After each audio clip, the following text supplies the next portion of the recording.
pressure looks good. Following up. Roger, roll with planet.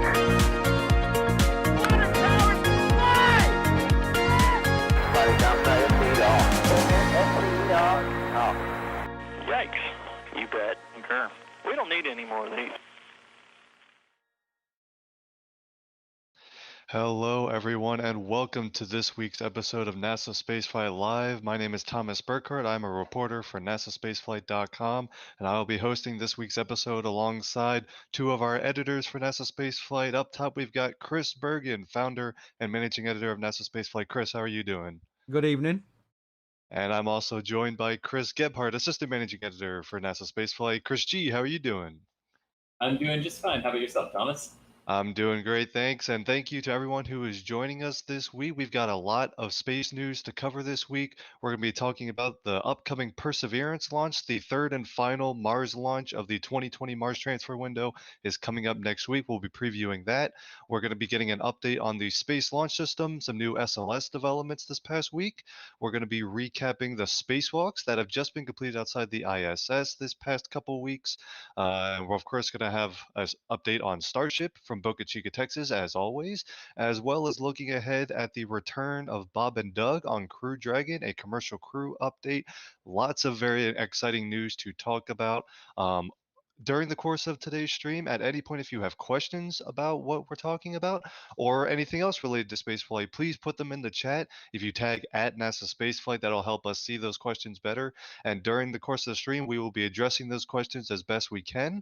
We'll give a couple questions per each topic as we get to them.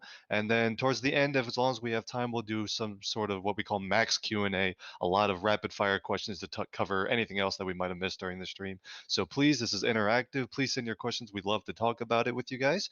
And then, of course, if you, we want to give a big thank you to all of our members and super chats that come in during these streams. That's what gives our support to support these kind of streams and keep doing this news coverage. So thank you to everyone who does that.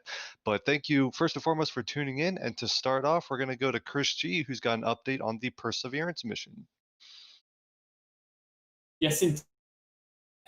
So Perseverance is the third three Martians that will be departing Earth in our current interplanetary window, and one of the major final pre-launch events occurred this week, which was the installation of the spacecraft's MMRTG, or its nuclear power source. Now, this power source is built in such a way that it will be able to survive most launch mishaps that could occur during its liftoff. It poses very, very little risk, and the amount of that type of material on board is very, very small. Even if it were to be released into the atmosphere, there's not a whole lot of added risk to the public. But we rather urge, or we should rather see some larger exclusion zones, especially to where the public is able to. For example, do not anticipate that Playa Linda Beach will be open for viewing, and that you will be able to get any further south on State Road 3 than Haulover Canal, and any closer to the Space Center than the Max Brewer Parkway Bridge in Titusville because of that. But other than that, the installation went absolutely perfectly with that. They are in closeout operations of the payload fairing and the payload right now, and they will be looking to roll to the pad on the 28th. Ahead of a liftoff that is planned for a 2-hour-long launch window on the 30th. Tori Bruno took to Twitter earlier this morning, stating that all was still on track for the 30th, and to make that liftoff attempt, you can see there an image of the payload actually getting made to the top of the X-5 rocket and its Centaur, the Perseverance rover and Ingenuity helicopter safely inside their payload fairing there. And that sort of leaves us with the biggest question right now for this mission, which is really the weather and how things are playing out on the Eastern Range. And we'll see some of that, some of those effects a little. But one thing that did kind of emerge here is that there's really no way for the Eastern Range at this point, with how important the Perseverance mission is, to support any launches before. So we have seen SpaceX have to reconfigure its launch schedule for Perseverance. And that really is a factor of how important this mission is scientifically, and also how short its launch window is. At present, it has 16 days remaining in the window, assuming a launch on the 30th of July. So in order to preserve all of those opportunities, some things scheduled for before it had to move after. So Perseverance is the next mission now from Florida. And it has a 2-hour-long launch window on the 30th. The launch window opens at 7:50 in the morning Eastern Time, closes 2 hours later at 9:50. That translates to 11:50 through 13:50 UTC on Thursday the 30th. And really, that leaves the biggest question as the weather. And what will the weather do? The tropics are very, very much heating up, as we say here. Nice little colloquial phrase that we use here in the U.S. Hurricane Hannah is in the process of making land in Texas, just north of Boca Chica. We'll get to that in a moment. And there are some other disturbances down in the Atlantic and that have just come off of Africa that indicate that they will be skirting Florida, or at least are something for Floridians to keep their eyes on. So we will see as we move through the week what the tropics and what the weather is for Perseverance. But hopefully this mission can get off without a hitch on Thursday, and it would be the third of the 3 missions going to Mars, and we're joined all from from the United Arab Emirates and the Tianwen-1 3-part mission from China, both of which launched successfully earlier this month. So that's where we are right now with Perseverance. You can see an animation of its launch program here, but what questions do we have, Thomas, from anyone about Perseverance, about Mars, about any of the Mars missions that have actually taken off thus far? Yeah, absolutely. If we have any questions about this mission, please put them in chat. We'd love to answer them. Why don't you tell us about some of the differences between Perseverance and some of the other Mars missions? Because this is not NASA's first Mars mission, is it? No, far from it. No, not NASA's first. NASA has been flying missions to Mars since the 70s. They've been landing rovers on the planet since 1997, when Sojourner successfully landed on the surface on the 4th of July. So this is a rover mission. It's basically a cousin of Curiosity, is a good way to think of this. They use some of the leftover parts, or spare parts rather, that they had built for Curiosity, aided in the overall construction of this rover. They took a lot of the lessons learned from Curiosity to beef up parts of Perseverance, including its wheels, because there were a lot of puncture and holes in the metal wheels of Curiosity based on the sharpness of some of the rocks that it was encountering at Gale Crater. So the wheels have been changed and altered to be of a stronger material. This is also the first NASA mission that is specifically going to look for signs of past and present life. So all of the rovers that have gone before have been capable in some way or another of detecting organics. But organics doesn't necessarily mean life. Organics just means that the building blocks of what you would need are there for life as we understand it as it evolved here on Earth. But Curiosity and what Perseverance is going to do in addition to Curiosity is actually look for the telltale signs that life is either there right now, or that life once existed on the surface of the planet. So that's a prime difference between the two. Perseverance. Oh man, see, you got me talking about Curiosity now. Thomas, now that's my default. Perseverance is the largest of the rovers that are going to Mars this time round. The Tianwen-1 mission has a lander and a rover element to it, as well as an orbiter. But unlike the other 2 missions, Perseverance does not have an orbiter. It is strictly a lander, so it won't be trying to enter orbit of Mars in February like Al-Amal and Tianwen-1. Perseverance is just straight for the atmosphere, and it'll slam into it and perform the 7 minutes of terror descent down to the Martian surface. And then after that, the other thing that really sets it apart from the other missions, and specifically the lander portion of Tianwen-1 from China, is that it has a little helicopter buddy that's along for the ride with it. This little helicopter or drone is called Ingenuity. It's the first time a drone will be sent to another planet, the first time a helicopter-like device will be flown to another planet. For Perseverance, it's really going to aid as a scientific target, like investigation, like a first step, like identifying really cool areas that Perseverance can go up to and mobile science suite to investigate and really try to unlock some of the more deeper mysteries of Mars that we have in terms of its habitability and how it can support human life one day. But it is also, in large part, a technology demonstrator for the Titan Firefly mission, or Dragonfly mission, which will send a car-sized helicopter drone to the surface of Titan. And basically, unlike Curiosity and Perseverance, which have to drive to their science targets, this mission to Titan will literally fly the scientific laboratory to the various locations around Saturn's moon Titan. So Ingenuity, in a lot of ways, serves as a technology pathfinder for the mission, which will get off the ground later this decade, according to the current. Absolutely. We have a couple questions about that. And talking about Ingenuity, we've got one right here. QuantumSpin wants to know how long the expected life of the Ingenuity helicopter is. Do we know? Yeah. So in a way, we do. So we know that each of its individual flights will last no more than 3 minutes and will get within 3 to 10 meters above the ground. They're anticipating that it could cover about 600 meters or 2,000 feet per rate.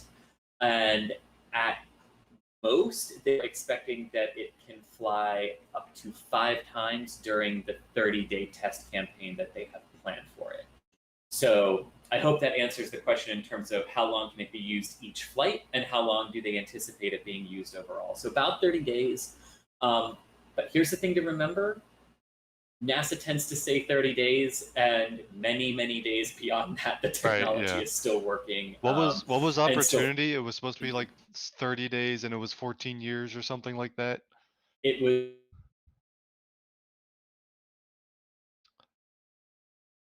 Do we still have Chris, or did we lose Chris G?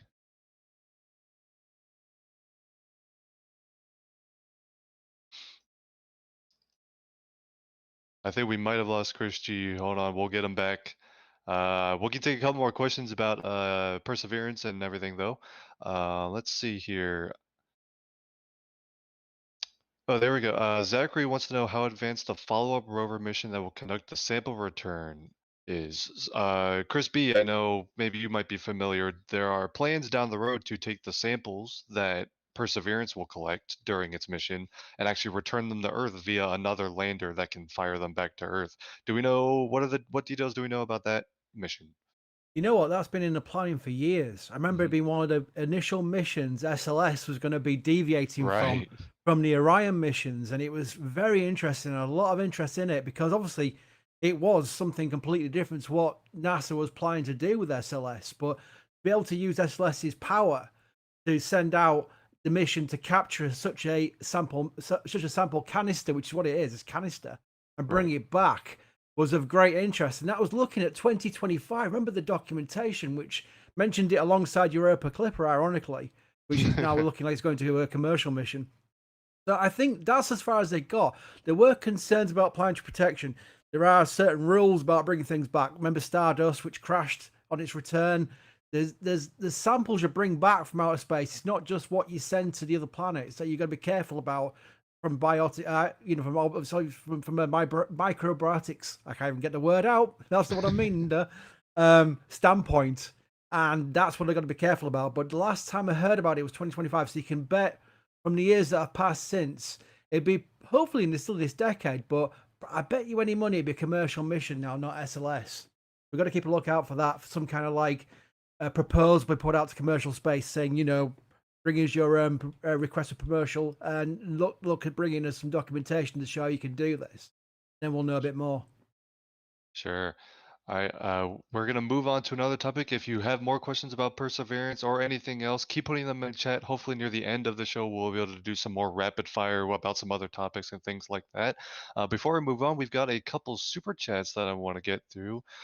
Rough Rider Show says, love you guys as always.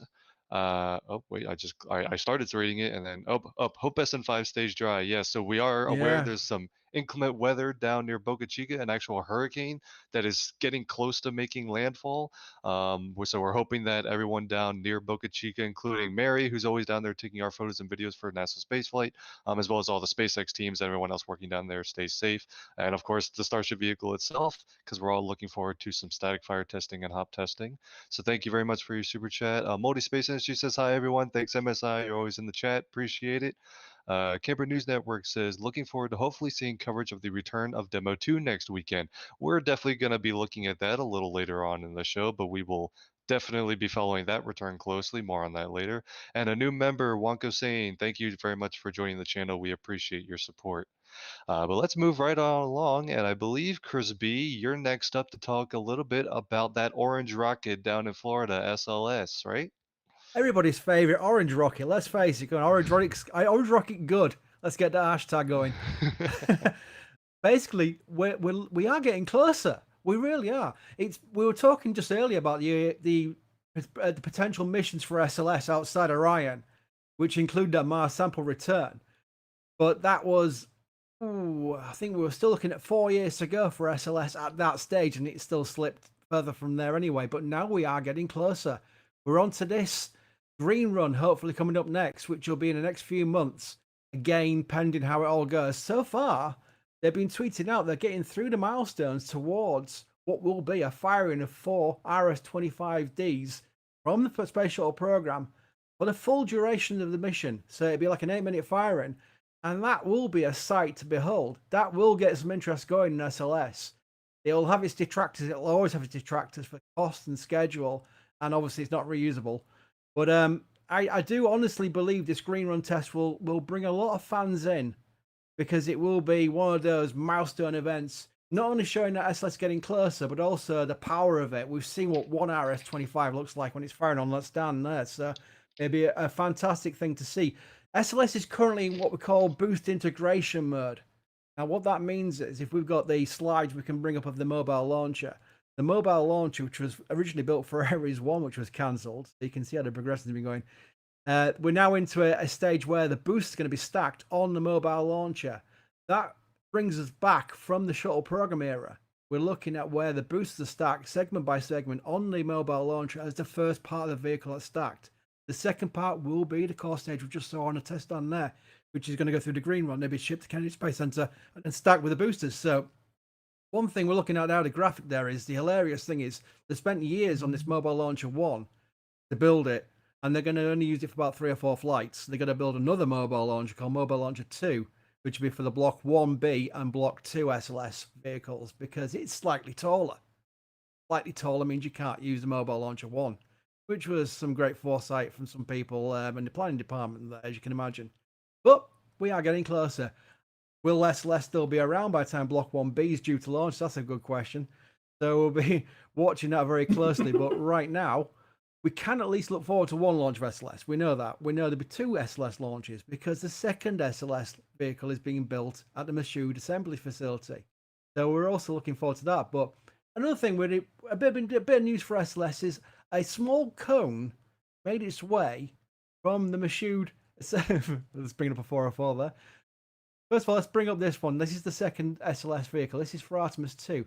This will be a crewed vehicle. Let's just take that into account. This is how serious we've got to take this now. This vehicle will be launching crew in 2022, we think. I always hesitate about giving SLS launch dates because they do tend to slip. But let's just say 2021, 22. This will be launching the first Orion with crew on board. And that is now being built at the Michoud assembly facility.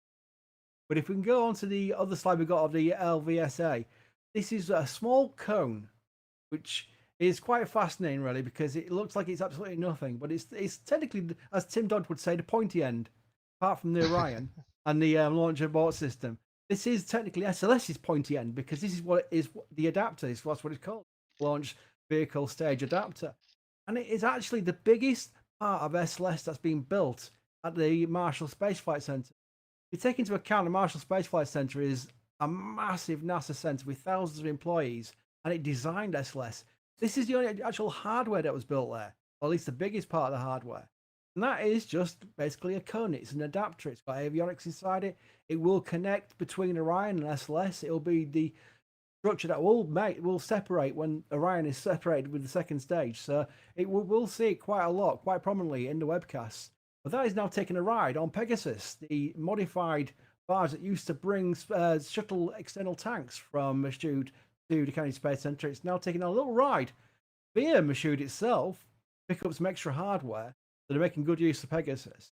And then that's going to ship across over to the Kennedy Space Center, taking the same route as the core stage took and as the shuttle external tanks took as well, up the Banana River into the Turn Basin, and that's just outside the VAB. So you can see the path they're taking. They're bringing all the hardware from Mashoud, which is going via Marshall Spaceflight, going through all that part there, which the external tanks took.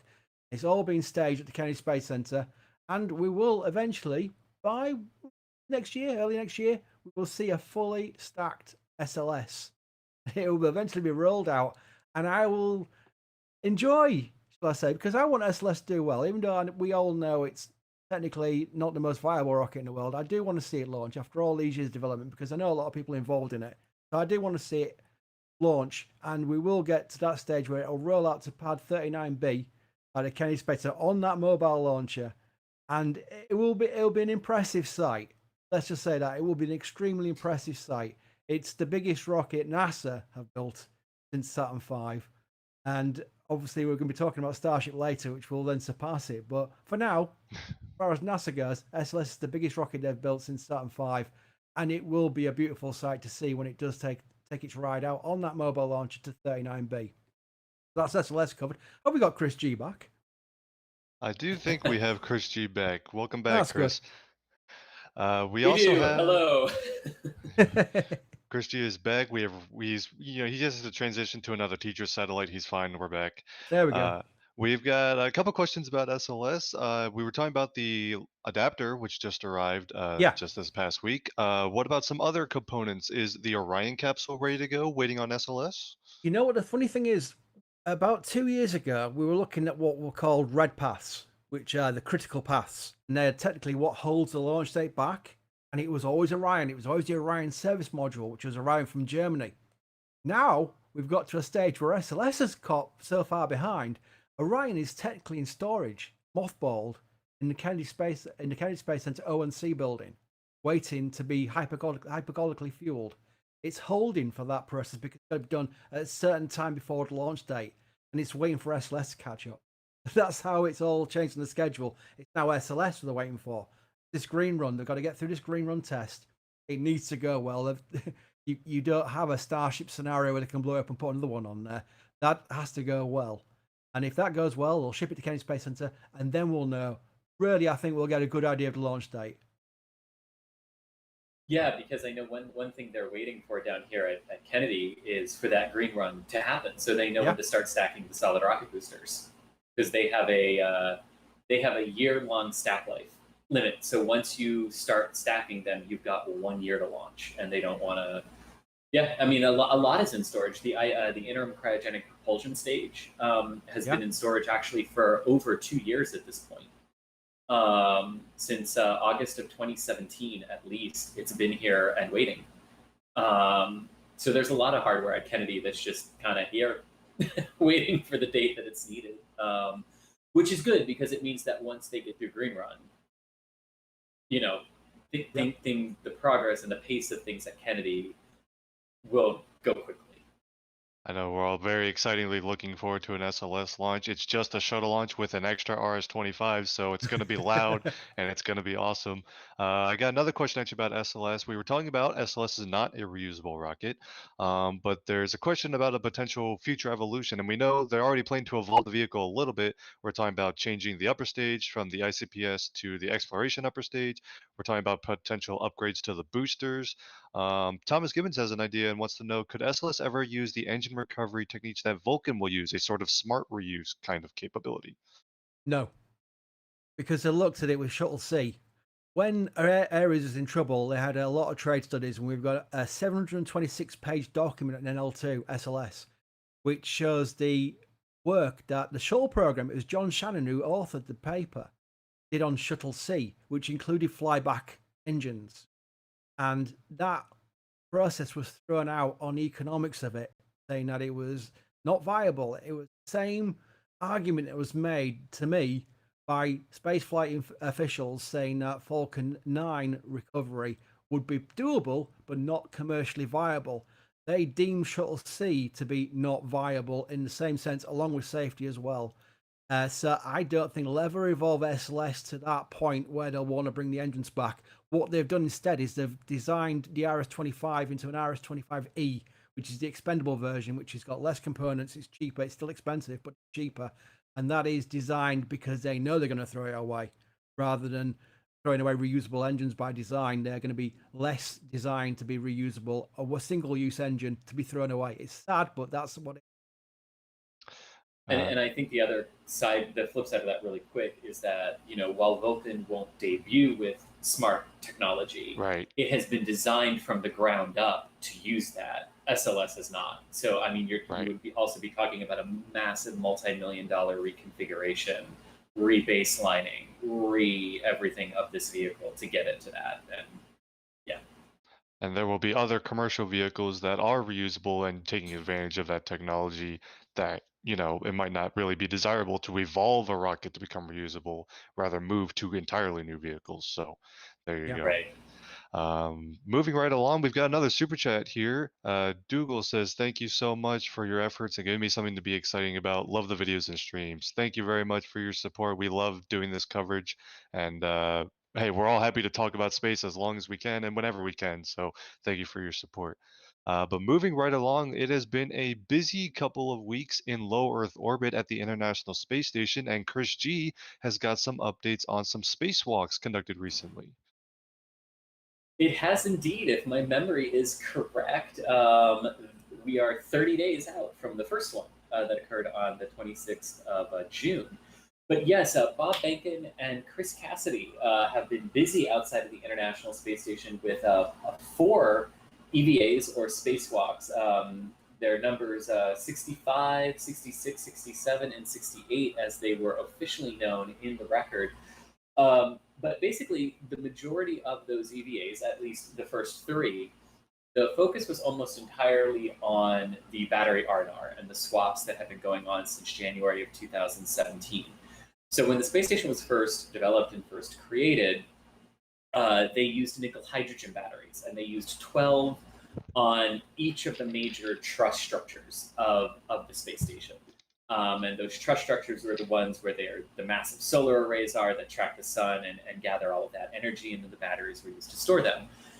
And nickel hydrogen was the best way to go back in the 90s when the station was developed and built. But new lithium ion batteries are much more efficient, and they can actually replace 12 of those nickel hydrogen batteries with just 3 lithium ion batteries. So that has been the process they've been doing on all of the power channels across the International Space Station. And they wrapped those up earlier this week with Chris and Bob going out on EVA 68. They performed the final element of that battery R&R, more or less bringing the process to completion. There's one battery left that kind of had a short when they put it in on a previous EVA that they're still looking at. But overall, the work is done to upgrade the station's battery and power distribution systems. And then the final EVA earlier this week actually took advantage of the extra time that they knew would be given on this final EVA or spacewalk, and they actually translated over to Node 3 Tranquility, which was launched in February of 2010. And they started cutting into some of the multi-layer insulation blankets on the outside of it and preparing one of its nodes, one of the berthing ports, for the arrival of a new small satellite and equipment airlock that will be installed later this year after it arrives on the Dragon CRS-20 mission up to the International Space Station, which will be the first flight of the version 2 Dragon in its cargo-only configuration instead of in its human-carrying configuration like we have seen with Demo-2 and like we will see again with Crew 1 later this year. And just to clarify, that should be CRS-21, correct? Yes, what did I say? You said 20, that was the most recent one. But that was the most I knew what you recent meant. one. Yes, 21, yes. Yes, 21. So, but it was a good sequence of EVAs.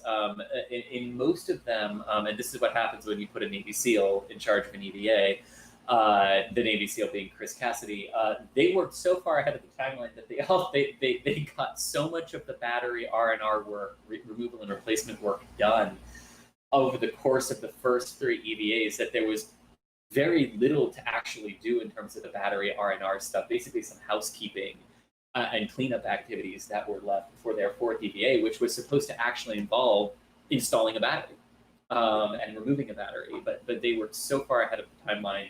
It was really impressive to watch these 2 people work and work as efficiently as they did, especially when you consider that Cassidy received some very dedicated training and long-term training for these EVAs, and Bob had basically what's the minimum amount of EVA training needed to be able to perform these spacewalks when the decision was made to extend the Demo-2 flight so that the station's crew complement could be 5 instead of 3, and that Bergin would be up there to be able to assist Cassidy with the spacewalks. So everything went very, very well. You can see one of them there against the solar arrays. I mean, that just gives you the perspective of how massive those solar arrays are. Just the boom that anchors them into the station is about as tall as a human before the actual deployable part of the array begins. Those arrays are absolutely gigantic, and good size comparison there. But good sequence of EVAs, and all is well aboard the station right now. Awesome, and we've got some questions. Rob wants to know what will happen to the batteries that were removed during these spacewalks. That's an excellent question. So they were actually put back on to some storage platforms, which Canadarm2 will now move that storage platform and put it back inside the Konatori 9, Japan's HTV-2 vehicle that is currently up at the International Space Station. The lithium-ion batteries that were installed over these series of spacewalks were brought up on that vehicle, and now it will be used to bring some of those nickel hydrogen batteries into Earth's atmosphere for a destructive reentry, and that is it. That is HTV there at the bottom of the screen there. So that is how they will be removing the batteries from the station. Hey, look, I can telestrate and point out. Hey, look, it's HTV-9. Oh no! Das hooked me up with the telestration skills, so there you go. You have all the power now, Thomas. But actually, Thomas, can you zoom back out on that photo? Because there's one thing I do want to point out before we take another question. Because you can see Canadarm2 holding one of the pallets, right? Holding the pallets that were part of the workstations and everything that they needed to do these sequence of EVAs. And I just thought that was a great photograph because it shows you the vehicle that brought up the batteries. It shows you the robotics work from Canada that goes into these EVAs.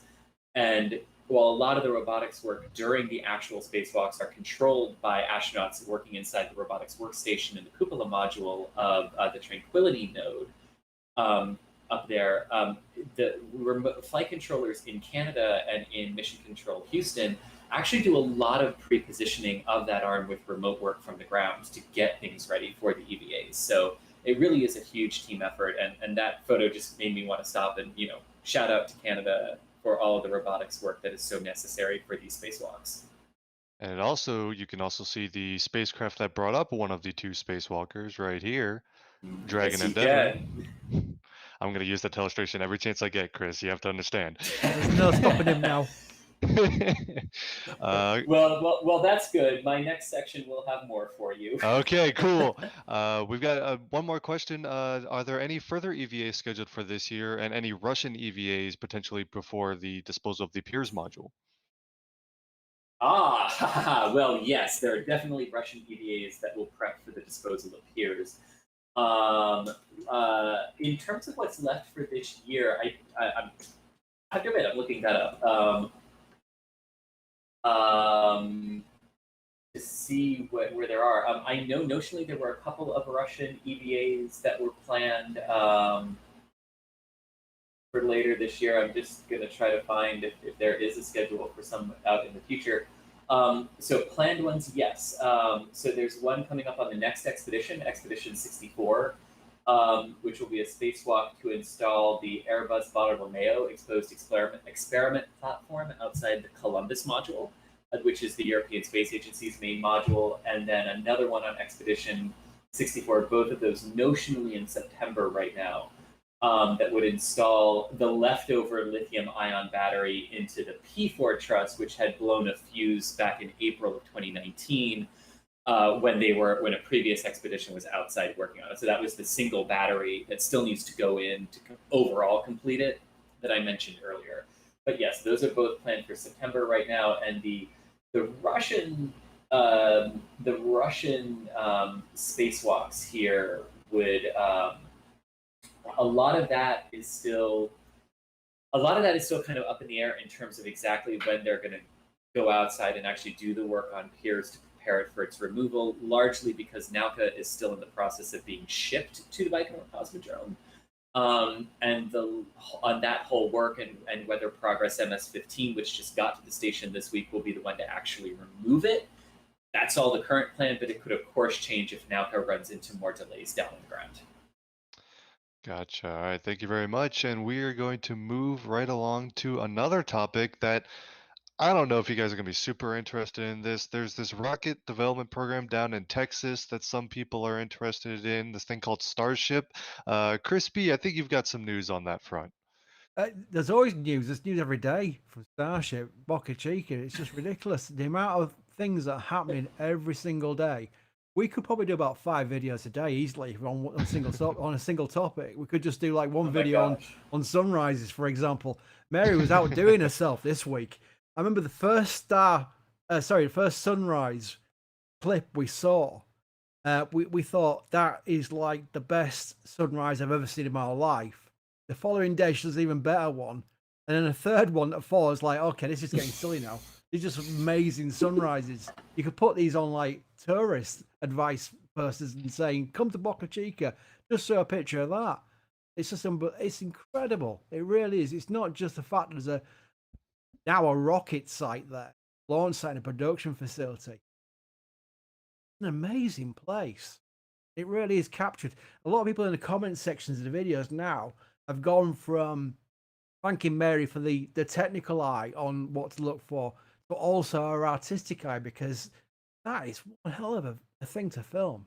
I don't think, I don't think you could really get that many other places, especially with that backdrop for what is basically a test vehicle for what is hopefully going to take humans to Mars for the first time. You have to let it sink in after a while. And also the birds, which we always hear, they're also starring in the sunrise videos as well now, just shooting around. Yeah, that is just it's from the stunning. Artistic point of view, that is stunning. Yeah, it really is. But it's also a production facility, and this is SN8, the 3041L. So this 304L, sorry, I should say. This is the next full-scale Starship. This one will have a nose cone and aero surfaces. This one will launch a proper height. We don't know yet what it'll launch to, but it with more than 150-meter hub, which SN5 is currently trying to target for. This is a real test vehicle. This is going to be with all the aero surfaces on the nose cone. It'll be doing hopefully the landing maneuver, which we've all come to love. Also, these are the Mark 1 fins. We're talking about aero surfaces. The Mark 1 fins from the vehicle, which we first saw with Elon at his presentation, they've been repurposed.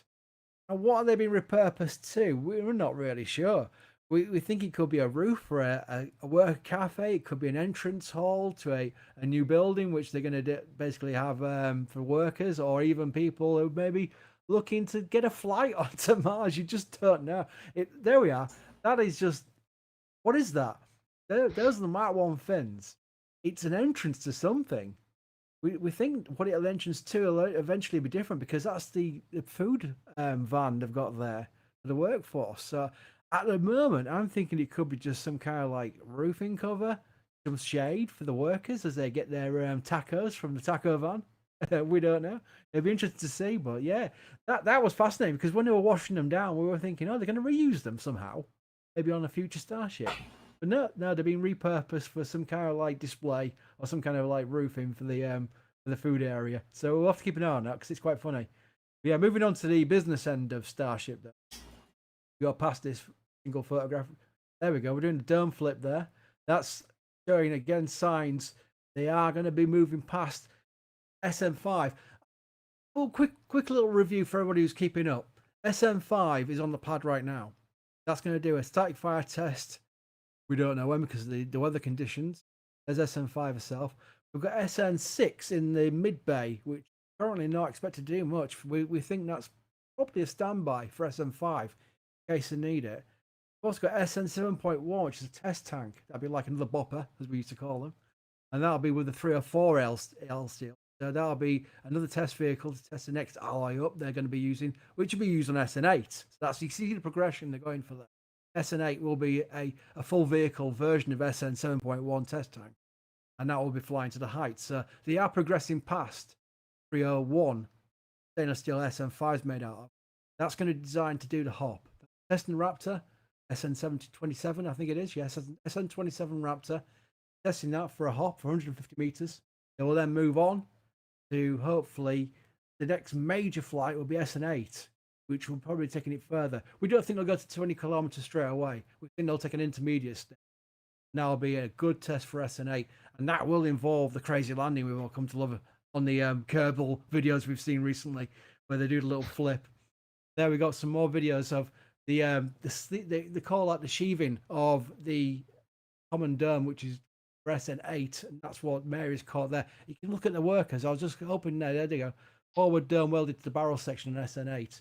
I was just pointing out the workers in the video. You can get a sense of scale, because when you see pictures of these sections on their own, maybe with a forklift in view, you don't really appreciate how big they are. They really are quite large by diameter. When workers go past them, you can really tell. And we can see some progression with the actual steel itself. It is more like the shiny steel we've all come to expect from the renders, compared to, remember, Mark 1. Mark 1 was quite a crumply mess, we say. But we knew they would get closer to renders as they progress it through. This is 3 or 4 L, so this is a new thing. And of course, we've got Super Heavy to look forward to at some stage, but they need a bigger building. The mid bay, which is in itself a very large building, which has in SN5 and SN6 Starships before SN5 rolled out. That's not tall enough for the Super Heavy booster. They need an even bigger building, and that's where the high bay comes. This high bay is less than half height already. So you can get an idea of how tall it'll be when it's finished it.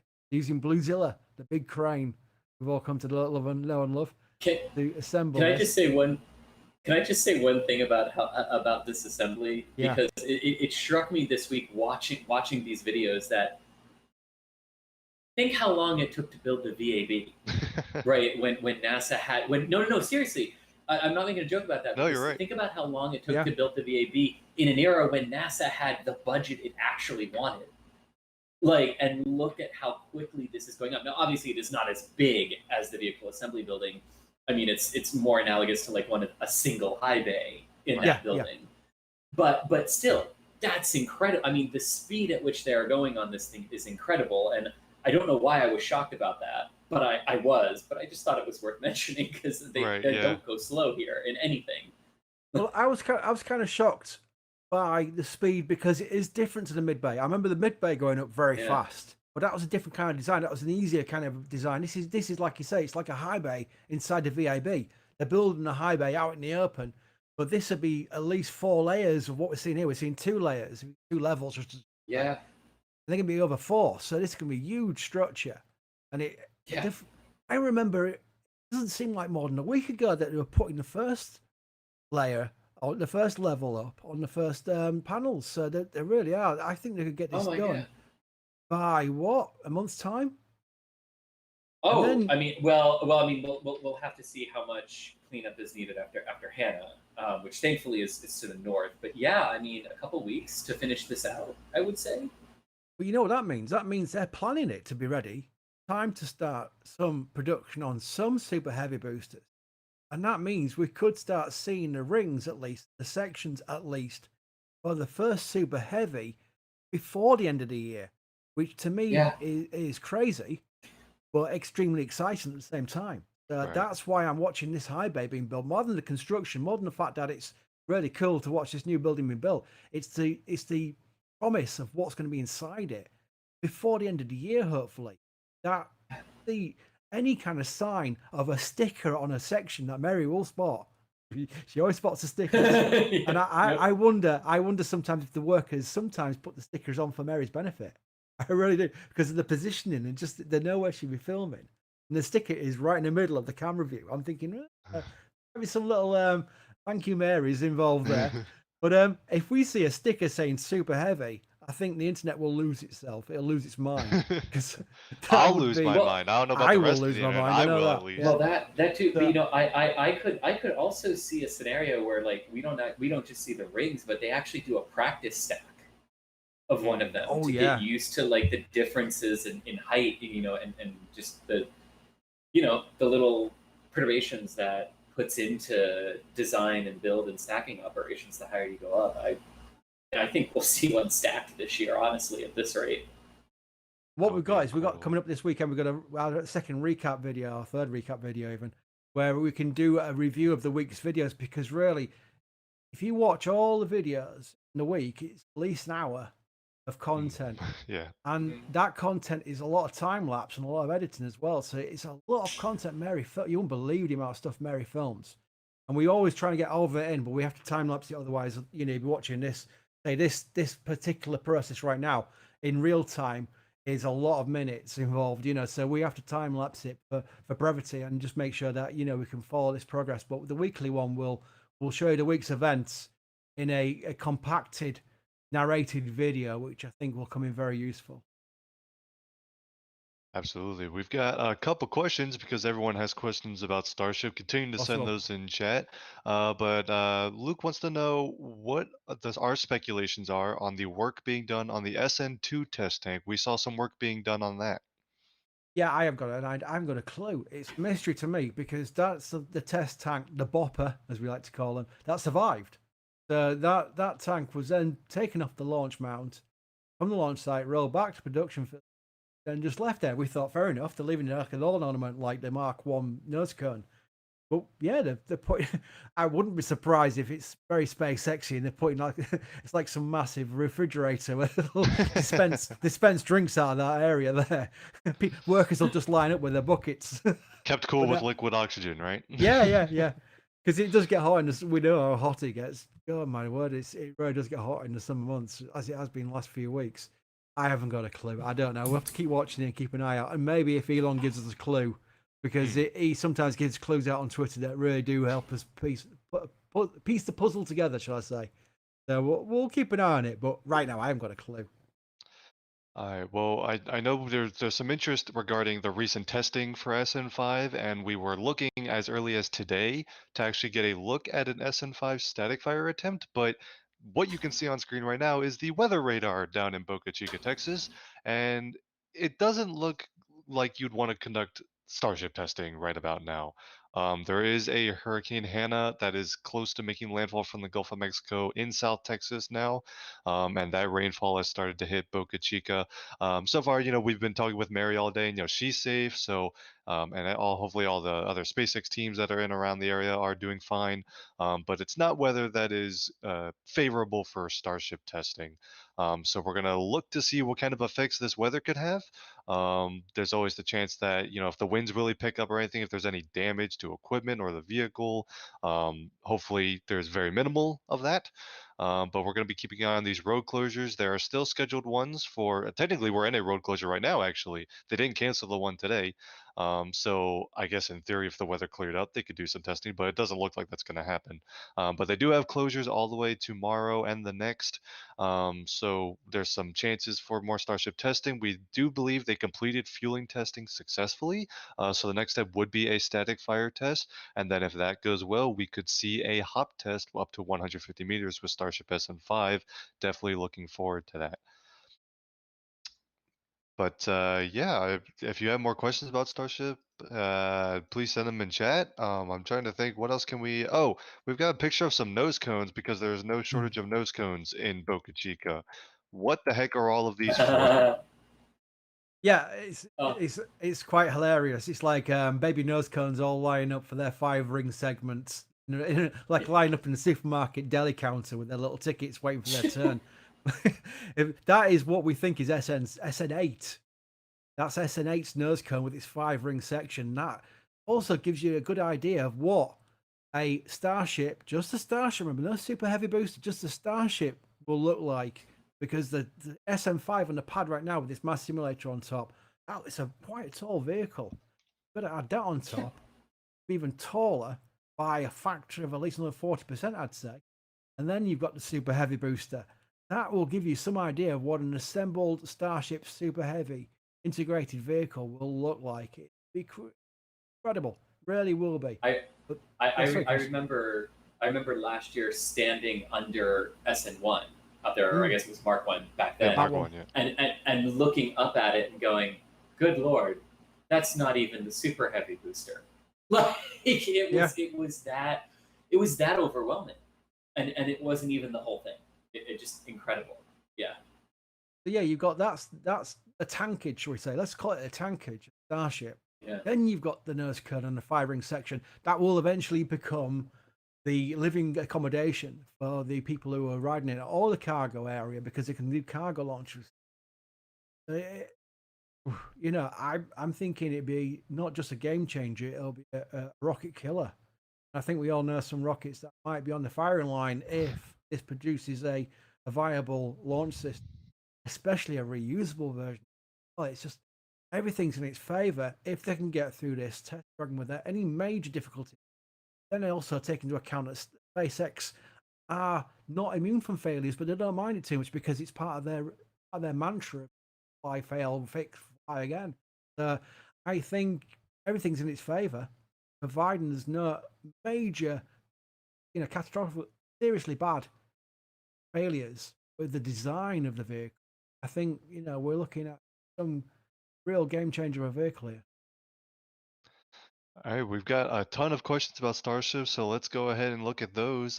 Question: do we have an idea what material they will use for the super heavy booster? Yeah, I mean it's 301 is SM5, 304L is SN8. That's the progression they've gone from. But Elon recently tweeted that 304L will be just kind of like the family name of the alloy they're moving through, because they're making refinements all the time.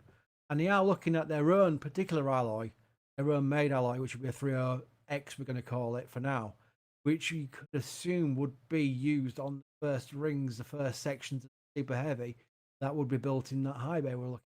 That's my guess on how they're going to progress this forward. I think they'll want to just test Starships from a launch and landing standpoints with the materials they've got. Then when they've proven that works, they can then look at refining the vehicle from the ability of pressurization, from the ability of refueling and landing, and its reuse and its how it reacts, because we don't want to see too many dints in the vehicle then popped out through pressurization. This new alloy they could be looking at would need to be proven on Starship and then applied heavy. What about the nose cones that we saw? Do we know what different alloys they were using for those and where that all stands? No, but you can see the progression they've made. They're looking better each time. These three here, they seem to be made from. We don't know if they're made from 304L or not. I certainly don't know if that's been confirmed or not yet. They look so much better than the previous nose. It really is an advancement. Not this unlike the progression from Mark 1 Starship to the SN5 Starship and the 8 Starship. They're all looking better. They're all looking smoother. They're all looking more refined with the robotic welding, which is really helping as well. And these be robotic welding as well. So I think it's not just the material, it's the manufacturing process. That's what you can see applied to these nurse cones now. All right, let's talk about once these vehicles are stacked, and there's a question about the Bluezilla crane that we mentioned earlier. Do you think that SpaceX could keep that around once the Super Heavy's done to actually stack the Super Heavy? I would. I'd like to see Bluezilla being kept in a house for using, because it is tall enough to do that. We know they'll be rolling out to the launch site in sections to be assembling at the launch site. I think Bluezilla will take a little ride down the little road they got down there, the beach road, to the launch site, and then be used to do the mating, especially with the first super heavy. Now, that I think that makes sense, because that is one of the tallest cranes, but it's also a crawler crane. They can move around, and it's not just planted in one position. So I think that makes sense. It's an assumption. We don't know for fact, but it's an educated assumption that that's what. And then once that's super heavy stacked, and then you have a stacked Starship, let's say they're both at the launch site, what kind of equipment will we be looking for to stack the Starship on top of the super heavy booster? We don't know. We could be looking at an actual structure itself, because remember from the early videos, the early renders seen of Starship, we saw. Remember the one from 39A, which when it was called BFR? Yeah, they landed a Starship, and then the booster, and then they brought another Starship on top via the actual gantry, the launch gantry itself, via a crane inside the gantry. So they could be looking at a permanent structure, which is also serving as a crane, not just an access tower, but a crane as well. So I think they could go for that. I'm trying to pull up the video. I'll pull it up right now. This is the original, before it was even called Starship, before it was the called first reveal. BFR. I think it's called Interplanetary Transport System at the Yep, time. that was the original name. And I've seen people said that the Interplanetary Transport System includes the rocket, but it also includes the refueling equipment on Mars to produce fuel on the Martian surface, and like the launch infrastructure, like all of that combined is still the Interplanetary Transport System, and then Starship and Super Heavy are part of that. I don't know if that's how SpaceX refers to it now, but that's a theory that I've heard. Look at the designs changed so many times already. Yep. I remember when this was first revealed. I was warned about an hour before the video was published. I was warned that you will fall off your chair, and yeah, I know you did. I very rarely did fall off my chair, because I remember this site here, and the sound as well was fantastic on the video itself. But when we get past, if you mind to fast forward just a little bit, almost, because I know that the actual landing part is halfway through this video. And what I remember most about this vehicle, or about this video when it was released, was going 28 million pounds of thrust on 39A. What are they going to do? Oh yeah, because so look, this is what happens. The booster comes back and lands in its launch mount. Now, how are they keeping that?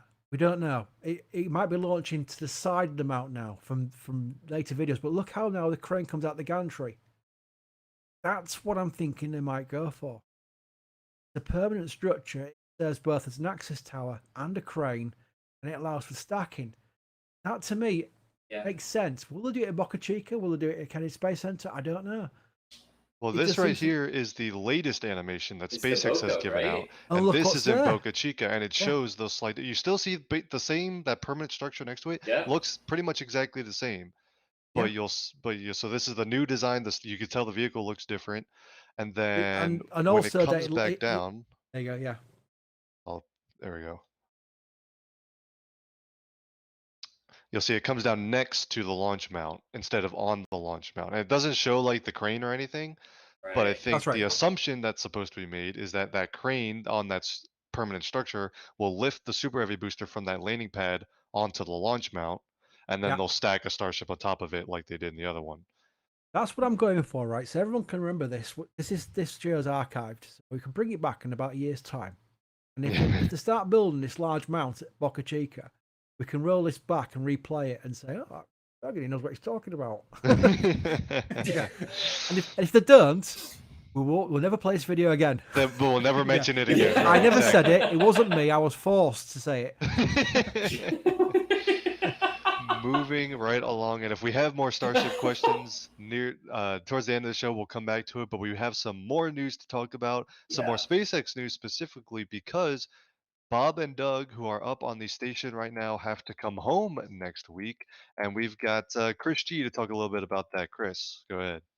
Well, we're going to talk about that, but you're jumping ahead of me. That's going to be the second thing we talk about. All right, what's first? Let me know. Commercial crew update. Well, let's start with what SpaceX does best, reusability. Let's start there. So this is one of those things that was kind of the open secret, right, for a little while, that that SpaceX was going to be able to reuse their Falcon 9 booster and their Dragons, right? I mean, this has been said, this has been widely published and everything. But the reason this is kind of news again, this particular week, And we can start scrolling through. The reason this was important this week is because we finally heard from the Aerospace Safety and Advisory Panel about this, NASA's Safety Overview Committee. And they had decent praise for this and the contract modifications to reuse not just the Falcon 9 booster itself for crew launches, but to reuse the Dragon capsules as well, which had always been part of SpaceX's overall design and plan for the Crew Dragon vehicles. But then, weirdly, as this process continued to evolve, NASA got uncomfortable with it. So then the Dragons that had flown crew missions were going to transition to be cargo-only Dragons going up to the space station. And now NASA has said, okay, you can reuse them. So that was pretty big news, especially coupled this week with the news that Dragon Endeavour is coming back on August 2nd, because Dragon Endeavour is the first of the capsules that will be reused. So after Splashdown, coming up in about a week, perfect. So after Splashdown of Dragon Endeavour in about a week, either in the Gulf of Mexico or the Atlantic Ocean, they will pull it out of the water. They'll get Bob and Doug out. They'll follow a couple of different procedures, which we'll get to in a moment, depending on where they actually land that particular mission in terms of how to get them back to land very quickly. But then Dragon Endeavour will also come back to land, and it will go through a refurbishment process that is really, at this point, designed to turn it around and get it ready to fly again in March of next year. In spring of next year. The same will be true for the booster 1061 that will launch the Crew 1 mission in late September of this year. That mission will be launching Mike Hopkins, Victor Glover, Shannon Walker, and Soichi Noguchi up to the International Space Station for a 6-month tour up there on the orbital outpost. And that booster will then be turned around for the Crew 2 mission, as Dragon Endeavour is turned around for the Crew 2 mission. And the reason I'm saying that this is likely headed toward a goal of having both the booster and the capsule be ready for March is because there's no guarantee right now that Starliner will be ready to fly its crew flight test in the spring timeframe. So in order to protect crew rotation, it looks like SpaceX is going to be called upon again to at least have all of the hardware ready, or have a timeline that could have them ready for spring. And the reason we say this actually ties into our next thing. But before we do that, I want to keep it to Dragon. So can we pull up the DM2 landing location? Boom. Yes. Okay. Wow, that zoomed in. There we go. Okay. So there circled are the 6 closest major cities to where in the Gulf of Mexico or the Atlantic Ocean they will bring Demo-2 home. The 2 primary locations, in order, are landing off of Cape Canaveral Air Force Station, which is on the right-hand side of that drawing. It is the most circle there off the Cape, right there. That is their first and primary location. If we can't go there, we would really, really love to go here, location being off the coast of Daytona Beach, Florida, which is just above it. And the main reason for that is proximity, because when the crew lands off the coast of Cape Canaveral, they can come back. They can be brought back to shore by boat. If they land off Daytona, Jacksonville, Tampa, way south of Tallahassee in the Gulf of Mexico, Panama City, and Pensacola, Florida, if they land there, the crew, after being removed from Dragon, would be put on helicopters and flown back to Cape Canaveral and the Kennedy Space Center. So the effort is to try to avoid the need for that helicopter flight, if possible, and land at Cape Canaveral. And if you can't get there, aim for the next closest location, which would be off the coast of Daytona Beach. So these are the 7 locations they will choose from. There are a complex series of weather and ocean state data that will go into making this decision. There is not a decision made at this point yet for the landing on the 2nd of August. Now, of note, the Demo-2 mission will come to a conclusion with an undocking from the International Space Station at 17:34 p.m. I'm sorry, let's try that again. 1934 Eastern on Saturday, the 1st of August, 7:34 p.m. Eastern Time, and that will translate to a splashdown either in the Gulf or the Atlantic at 14:42 p.m. or 18:42 UTC on Sunday, the 2nd of August. And they'll be looking to make that determination of where they'll target as we get closer. Which is good because this is the tropical season. It's a very active tropical season, so making that decision very close to it will be key. The other major thing that we have to talk about that also came from ASAP, but is a very quick sort of wrap up, is Starliner and the results of OFT1. While the Aerospace Safety and Advisory Panel, or ASAP as it is called, did have praise for the investigation and for the recommendations that came out of both the NASA internal investigation and the independent review board team. They very much praised those recommendations, and they did have good things to say about how Boeing was progressing through them. But the main thing that this ASAP group really hammered home earlier this week was that there are still a lot of open-ended questions that they have about the safety culture at Boeing and the software culture at Boeing, and specifically how all of these things were allowed to happen. And even though the recommendations go to fix those things, their major concern was the culture that allowed it to happen across the board. And there were several skeptical comments from the board about Starliner being ready to fly this year, even though NASA has said that notionally by the end of the year we might have the reflight of the orbital flight test, the uncrewed mission. ASAP was not at all convinced that that was a realistic timeline, nor were they convinced that that they would be able to get Starliner into a configuration after OFT to be able to fly it in spring for the crew flight test mission. So praising the progress so far, but really sounding the alarm there that these schedules are not, that they don't believe the schedules are viable for Starliner, and that I believe the direct quote from one of the ASAP members was, there's still a long way to go before we have 2 operational spacecraft in the commercial crew program. But at the same time, they praised Demo-2 and how the commercial crew program is already working in a way that it was designed to from the beginning, which is if one provider is not ready, the second provider can stand up and fill in the gap so that we don't lose the overall ability to launch. But also worth noting, Demo-2 is not done. There's a lot of data review to do before we get to Crew 1, even though they are planning about a 2-month gap between them right now. Lots of work to do there, but a very competent team overall, led by Kathy Leaders, as well as the head of human space exploration for NASA. So lots of confidence that things will continue as they have. That we'll have a good conclusion to Demo-2. A good data review, be able to launch Crew 1, and then it'll just be a matter of when can Starliner get up and running, and when can Dragon and Starliner start handing off between one another instead of the Dragons handing off between each other for crew flights. Excellent. We've got time for a couple questions about commercial crew. First of all, Nick Houston, thank you so much for the channel membership. We appreciate your support.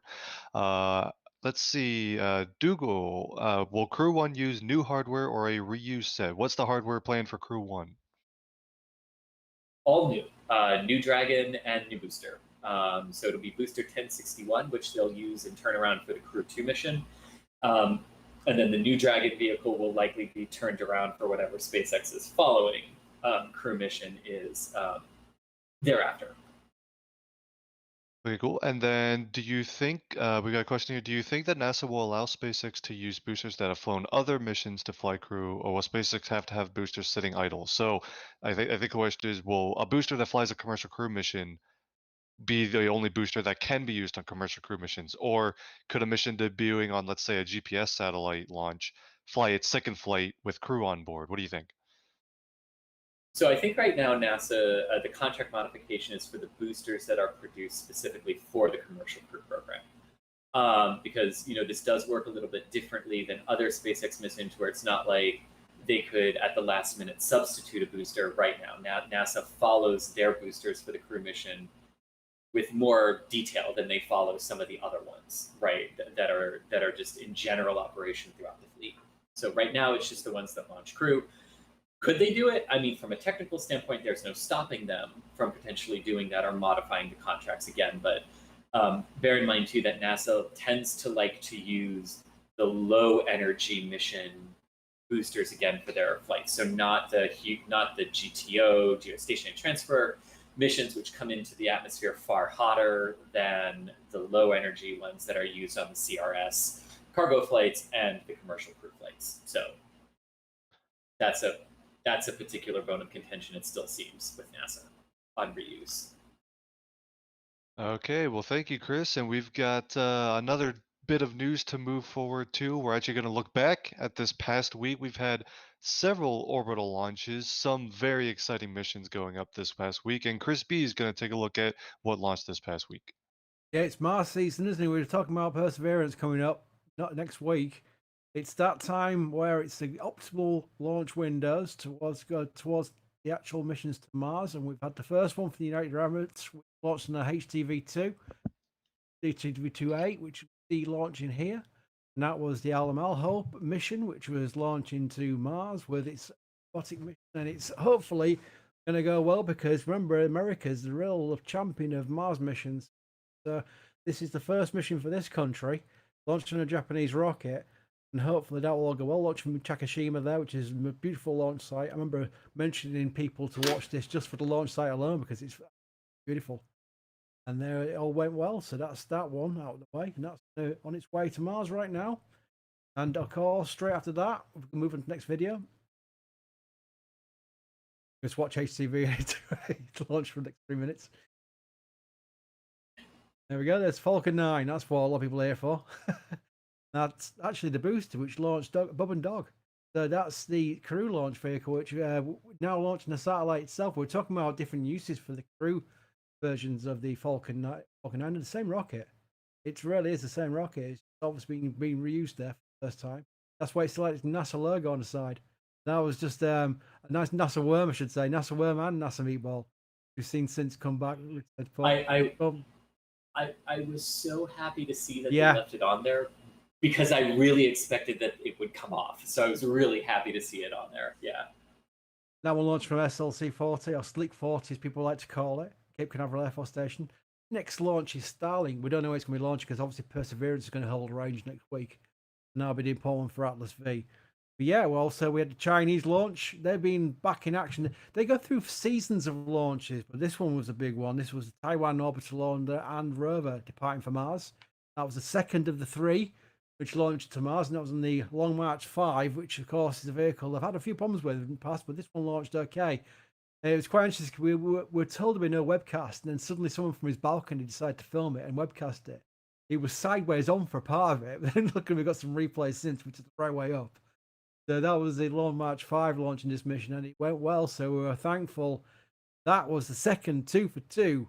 And of course, the third one will be Atlas V, and Atlas V has never failed. So without jinxing it, that all went well. This was an interesting launch. This was a Progress launch, Progress MS-15 to the ISS. They used fast track missions, a 3-hour launch from launch site in Balkanar to the ISS. The launch went well. All the parameters in orbit went well, so that allowed for the 2-orbit rendezvous with the ISS. But of course, when it got to the ISS itself, it works on what's called KERS and NA, which is a rendezvous system which is automated. And providing that all goes well, it docks to the ISS.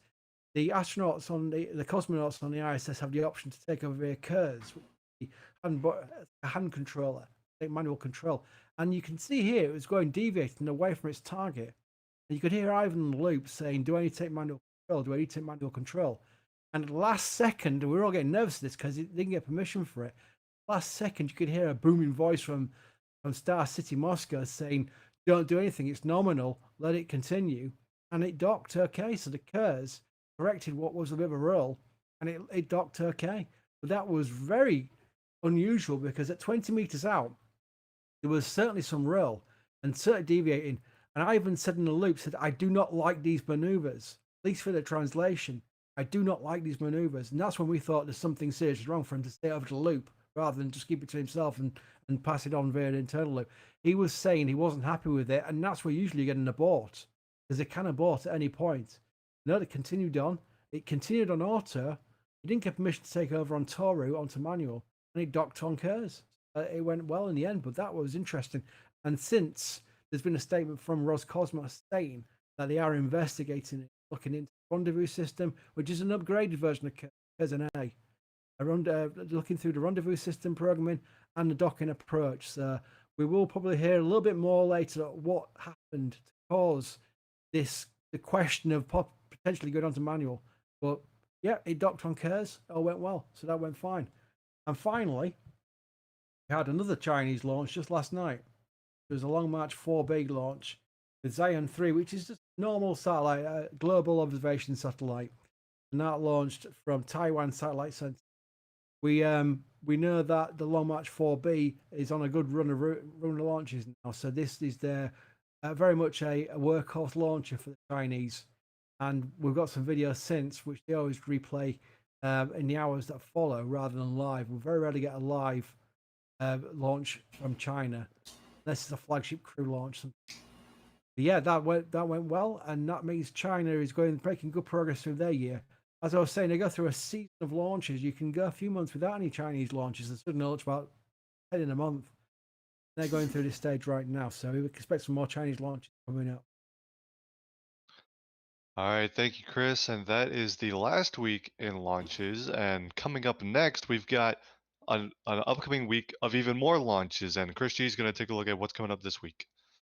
We do, but don't worry. You at least get Sunday, Monday, and Tuesday off to rest, because all 4 of them come in 3 days this week.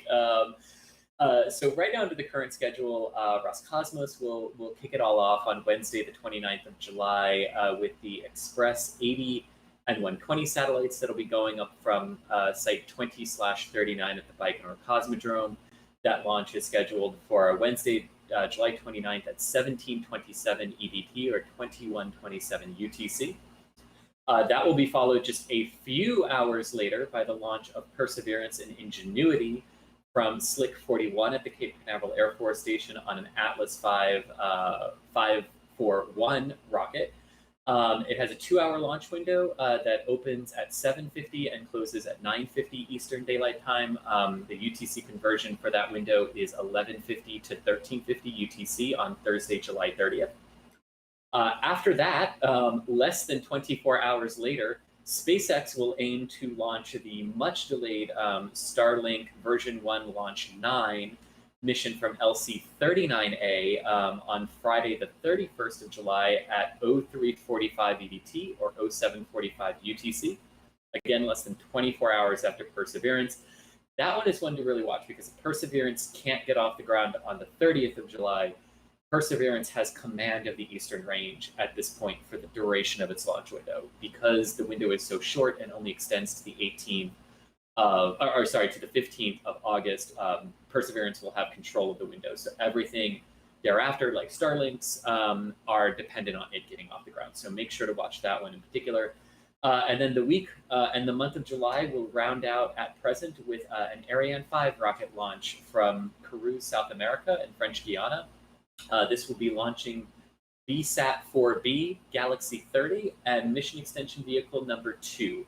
That mission just recently this morning was postponed until Friday, the 31st of July at 17:30 EDT or 21:30 UTC. And that'll round us out for the launch preview and should round us out for the month of July as well.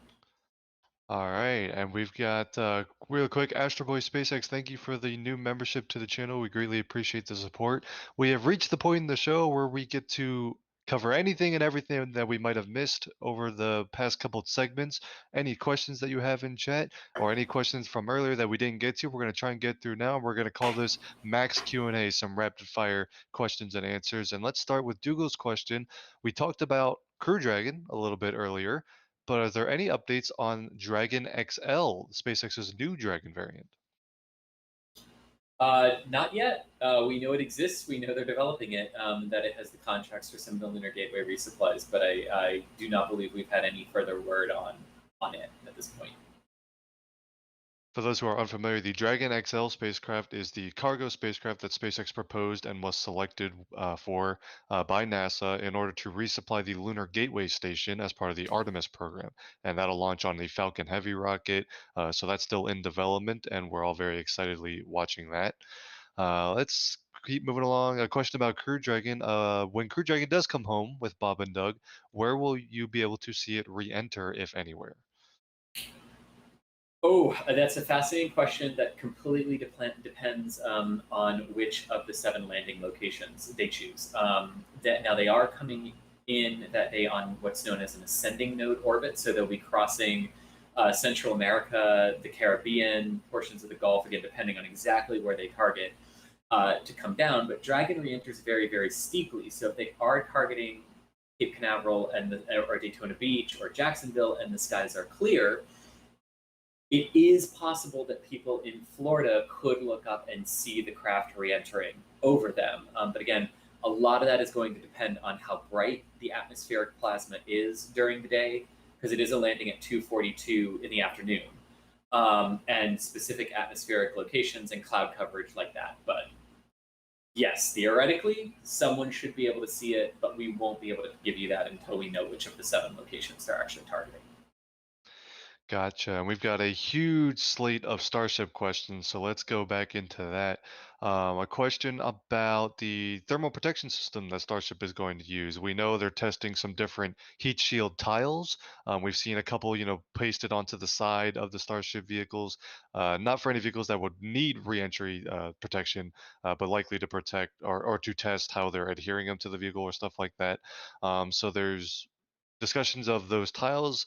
Walter wants to know, I thought they were just aiming for just stainless steel. So how does the steel and the tiles come into play to combine and keep Starship protected during reentry?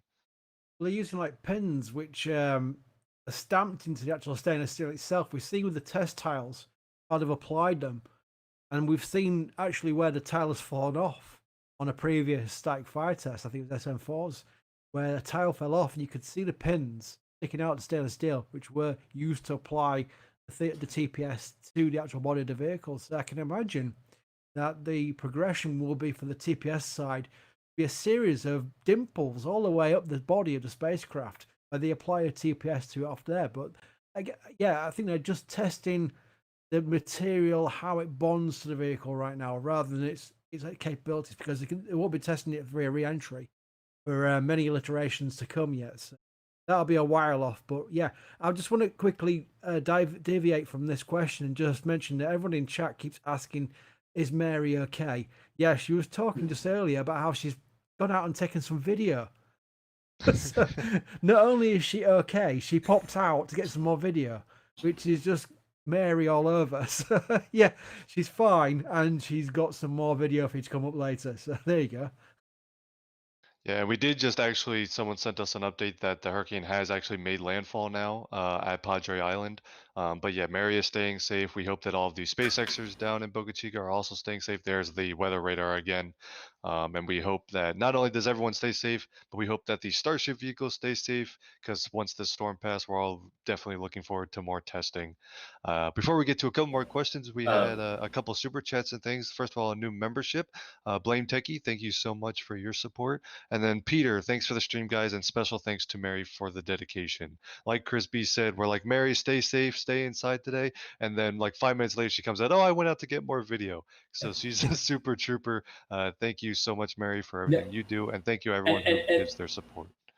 And I do just want to say, like Mary was safe when she did that. She wasn't going out into the eye of the hurricane. Right. The hurricane did make landfall quite a ways north of Boca Chica, Texas. The wind, the compact wind field for like the hurricane force winds are not down there at Boca Chica. Right. I think she said Port Isabel was reporting 42, 47 mile per hour sustained winds, which for her in Texas and for me in Florida, we're like, oh, that's not even a summertime afternoon thunderstorm.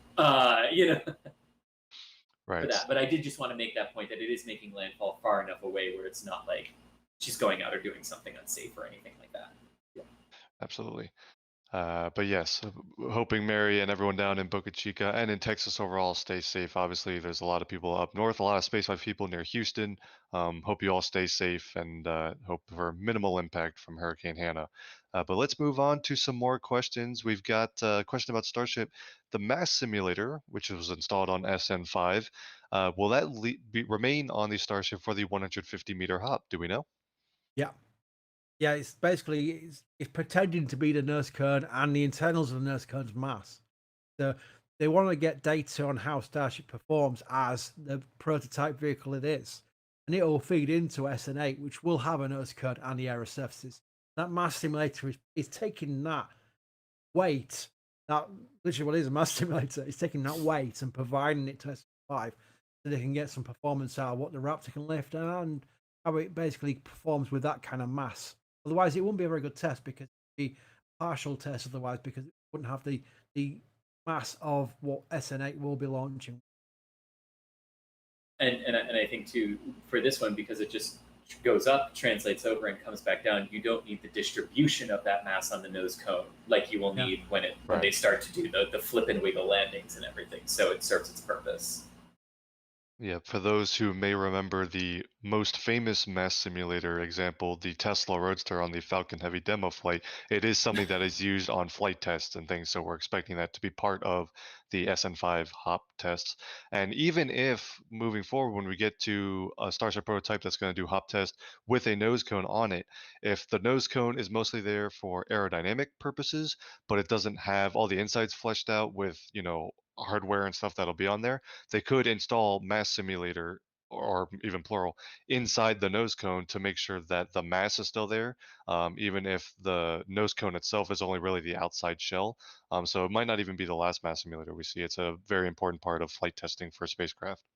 Wouldn't it be fantastic if they actually decided to put a Cybertruck made from one of the previous Starships that failed inside as a mass simulator for the future Starship? I want to see them do that. That'd be very Elon Musk, wouldn't That it? would be amazing.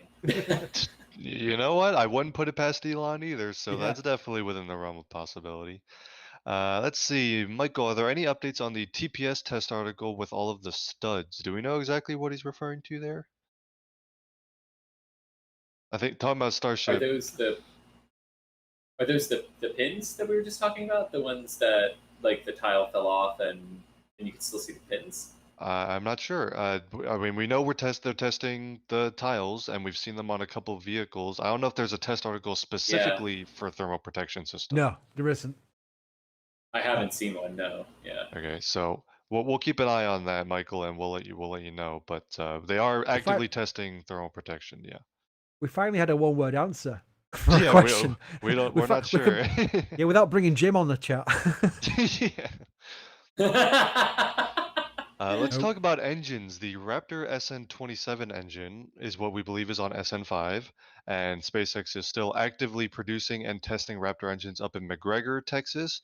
Am I mistaken in thinking that we saw another Raptor arrive at Boca Chica recently? Yeah, we did. And Mary got caught it as she would. There's no surprises there. We don't know what serial number there is. The caveat is even if the right number on the nozzle, it doesn't mean that's the engine, that's the nozzle. Right. But they have been matching up recently, which is why we've been taking it as gospel when we saw 27 on the side of SN20. But there's a second Raptor there. SN27 is installed on SN5, but there's another Raptor that arrived on a forklift. Well, it arrived on a truck, but then it was moving a forklift inside the building. We think that will be for SN. That'll be the first of potentially 3. They are arriving from McGregor. McGregor is going through quite a lot of Raptors right now. So they will have enough for SN8 when SN8 is ready to launch. And it's important to note because, and the reason I bring it up is because SpaceX is ramping up their production and testing of those Raptor engines because the next test article, once you do a 150-meter hop, when you want to go higher and faster with a test article with aero surfaces and things like that, you're going to need 3 Raptor engines. So we think maybe the first of those could have arrived. They could also use SN27 if SN5 completes a hop successfully. They could take it off of SN5 and use it on the next one again. So there's always that chance. But they are ramping up engine production. The full up orbital Starship is going to need 7 Raptors, right? Yeah. But And- he's looking at changing the numbers as we go, because I know we were looking at with 37 for the Super Heavy, but he's going to launch initially with less than 37. So you've got to keep an eye on the numbers. Yeah, so the upper Starship will have 7, and that will also include I think it's 3 sea level Raptors and 3 vacuum Raptors. Right. Yeah, where's this? That's what I was wondering. Isn't it 6 on Starship? Oh, 3 3 plus 3 is in fact 6. Good checking my math there, Chris. Yeah, I'm not. Yeah, I feel like it's 31 on the Super Heavy, right, and 6 on because it's 37 total, right? Yeah. There you go. Maybe it was 7 at one point, and that's what was confusing me. But yeah, it's 3 sea level and 3 vacuum on the upper Starship, and then 31 initially on the Super Heavy booster, and those will all be sea level engines. Making 37 in total. Yeah. Yeah, and of course that can evolve going forward. The original, we went back to Interplanetary Transport System. That was originally 42 engines on the first stage, the Answer to Life universe and everything. But so we could see as the vehicle evolves going forward, they could change the number of engines. They might not even have to change the diameter of the Super Heavy. Could they up the number of Raptors without increasing the Super Heavy diameter? Like, is 31 not as many as they could fit? I seem to remember that somewhere. It's a great question. I haven't seen the drawing. I can't tell you. I do know that the way they were packing all the engines into the Super Heavies as aft was involving them round the outside, almost poking out. So I think they're very limited on space because they've got to have that gimbaling. So it's not just the fact that you can take a Raptor's dimension and work out how many you can put inside a diameter. You got to give them the space to do the gimbaling as well. So that's where they've got to play the factors in. But we just know that Elon said they were launching with less Raptors to start with on Super Heavy compared to its fully evolved version. All right. Well, thank you to everyone who has tuned in this week. Unfortunately, we are out of time. We have a couple questions that we didn't get to, and I know there are some people that might not have been able to ask their question. If you do still have questions, our social media handles are right at the bottom of the screen. Please go to Twitter and send those questions to us. We'd love to answer them over on Twitter after the show. I want to give a big thank you to all of our members and all of these super chats that came in. Our launch directors and flight engineers, if you are that tier of membership, we get flash your name up on screen to give you an extra thanks for all of the support you give us. Everyone who is a channel member and sends super chats during the stream, we greatly appreciate all of that support. It's what enables us to continue to upgrade and improve our live coverage of things, as well as our recorded coverage, our videos from Boca Chica and things like that. So thank you so much. And thank you to everyone who was tuning in. We hope you enjoyed this week in space news and looking forward to a busy week next week. Another big thank you to the two gentlemen above me, Chris Bergin and Chris Gebhardt, the editors for NASASpaceflight.com. Thank you guys for joining me today. And I want to give a big thank you to those working behind the scenes, Das and Michael Baylor doing the production, as well as all of our moderators in chat who help send us questions and things like that.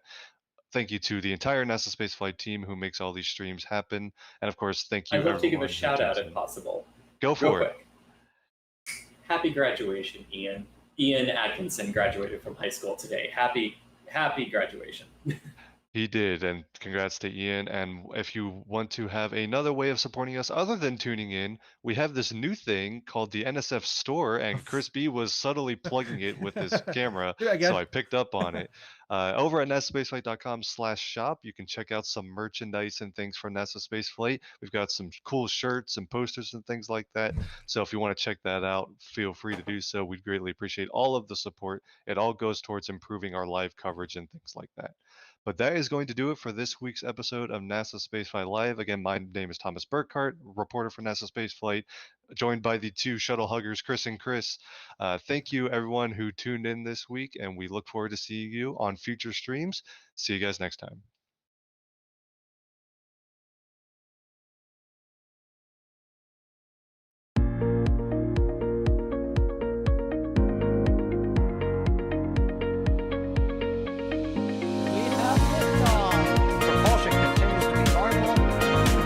Chamber pressure looks good.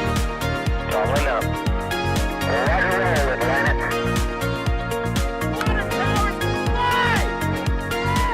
Flight downside, speed off. Yikes. You bet. Concur. We don't need any more of these.